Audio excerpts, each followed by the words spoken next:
Human sexuality is normal and natural. An important part of breaking free from unwanted sexual outlets and behaviors is learning how to harness and direct your sexual urges and desires in healthy ways. We all have a sex drive. It's completely natural and normal to have sexual thoughts, urges, and desires. In fact, this is nothing more or less than the power to co-create life being manifest in us. This includes the power to co-create a human life and to co-create the life of a relationship. Having sexual urges and desires in no way makes you bad, perverted, or a flawed person. It's what you do with these urges, how you direct this power and this energy that makes all the difference. All sexual experiences are powerful because they ignite intense emotional, biological, and chemical connections throughout the brain and the entire body. We're born with many of these connections pre-wired or preset to switch on sometime between the ages of 4 to 7, and again at puberty. From approximately age 4 to 7 is a sexual time for a human being. This can help explain why it's not uncommon for therapists to treat young children who have developed sexual addiction. For most, after age 7 or so, these sexual feelings turn off until puberty, when we start down the path of male-female relationships, dating, courtship, eventual marriage, and the beginning of our own families. Sexuality is an urge, a desire, an appetite, and a want. It's not a need.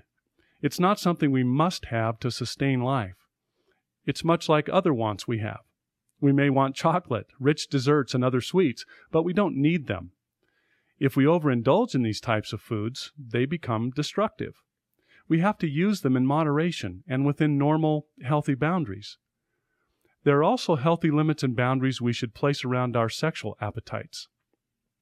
When we exercise our sexual desires responsibly, within a healthy, long-term committed relationship, we can experience our greatest happiness. If we don't restrain our sexual desires and activities, we can lose time, relationships, happiness, respect, employment, sleep, and contract terrible diseases, some that can even kill us. Controlling appetites is really not so unusual. We do it all the time with many things. It doesn't mean we don't have these desires. It just means we must direct, manage, limit, regulate, and use them wisely. When attempting to overcome unwanted sexual behaviors, individuals often feel great frustration in connection with their sex drive. They speak of years of gritting their teeth, clenching their fists in a fight to suppress sexual feelings. Unfortunately, they have completely misinterpreted the nature and purpose for these feelings. When you feel sexual arousal, it doesn't have to be destructive. It's simply a creative power and energy that wants to be expressed in some way. How you choose to direct that energy fully determines whether its expression will bring you peace, joy, and fulfillment, or disconnection, emptiness, and depression. An example of trying to shut down sexual drive versus directing it for incredible good is the familiar image of a dam. If a dam's only purpose were to completely stop the flow of water, eventually the dam would overflow or burst. A dam's real purpose is to redirect water for a higher purpose.